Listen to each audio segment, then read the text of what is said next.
US president Donald ട്രംപിന്റെ മധ്യസ്ഥതയിൽ റഷ്യയും യുക്രൈനും ചർച്ചയ്ക്ക് തയ്യാറായാൽ ഇരു രാജ്യങ്ങളും പിടിച്ചെടുത്ത പ്രദേശങ്ങളുടെ പരസ്പര കൈമാറ്റം എന്ന നിർദ്ദേശം യുക്രൈൻ മുന്നോട്ട് വെക്കുമെന്ന് റിപ്പോർട്ട്. യുക്രൈനിലെ റഷ്യയുടെ കൈവശമുള്ള ഭൂപ്രദേശങ്ങൾക്ക് പകരം കുർസ്കിലെ യുക്രൈൻ അധിനിവേശ പ്രദേശം റഷ്യയ്ക്ക് നൽകുമെന്ന് യുക്രൈൻ പ്രസിഡന്റ് വൊളോഡിമർ സെലൻസ്കി പറഞ്ഞു. ഗാർഡിയന് നൽകിയ അഭിമുഖത്തിലാണ് സെലൻസ്കി ഇക്കാര്യം വ്യക്തമാക്കിയത്. കുർസ്ക് മേഖല റഷ്യയ്ക്ക് നൽകുമെന്ന് അദ്ദേഹം പറഞ്ഞു. പകരം റഷ്യയുടെ അധീനതയിലുള്ള ഏതെല്ലാം പ്രദേശങ്ങളാണ് തിരികെ ചോദിക്കുക എന്ന ചോദ്യത്തിന് തങ്ങളുടെ എല്ലാ ഭൂപ്രദേശങ്ങളും പ്രധാനപ്പെട്ടതാണെന്നും അതിൽ മുൻഗണനകളില്ലെന്നുമായിരുന്നു സെലൻസ്കിയുടെ മറുപടി.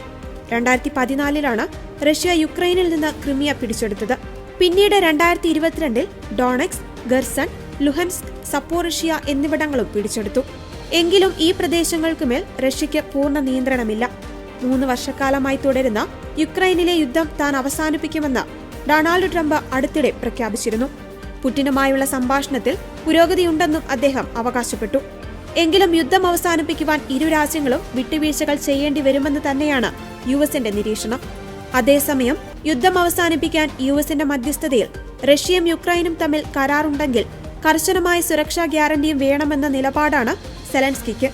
നാറ്റോ അംഗത്വം, സമാധാന സേനയുടെ വിന്യാസം ഉൾപ്പെടെയുള്ള സൈനിക ഉടമ്പടികൾ അടങ്ങുന്ന വ്യവസ്ഥകൾ കരാറിലുണ്ടാകണമെന്നാണ് യുക്രൈന്റെ നിലപാട്. അല്ലാത്തപക്ഷം റഷ്യ സൈന്യത്തെ പുനഃസംഘടിപ്പിക്കുമെന്നും വീണ്ടും ആക്രമണം നടത്തിയേക്കുമെന്നുമാണ് യുക്രൈന്റെ ആശങ്ക. അതിനിടെ കഴിഞ്ഞ ദിവസമാണ് യുക്രൈൻ യുദ്ധം അവസാനിപ്പിക്കുവാനുള്ള ചർച്ചകൾ ഉടൻ ആരംഭിക്കുമെന്ന് യുഎസ് പ്രസിഡന്റ് ഡൊണാൾഡ് ട്രംപ് അറിയിച്ചത്. ഇതിനെപ്പറ്റി റഷ്യൻ പ്രസിഡന്റ് വ്ളാഡിമിർ പുടിനും യുക്രൈൻ പ്രസിഡന്റ് വൊളോഡിമർ സെലൻസ്കിയുമായും സംസാരിച്ചെന്നും ട്രംപ് പറഞ്ഞിരുന്നു. യുക്രൈനുമായുള്ള യുദ്ധം അവസാനിപ്പിച്ചില്ലെങ്കിൽ റഷ്യയ്ക്ക് ഉപരോധം ഏർപ്പെടുത്തുമെന്ന് ട്രംപ് കഴിഞ്ഞ ദിവസം മുന്നറിയിപ്പ് നൽകിയിരുന്നു.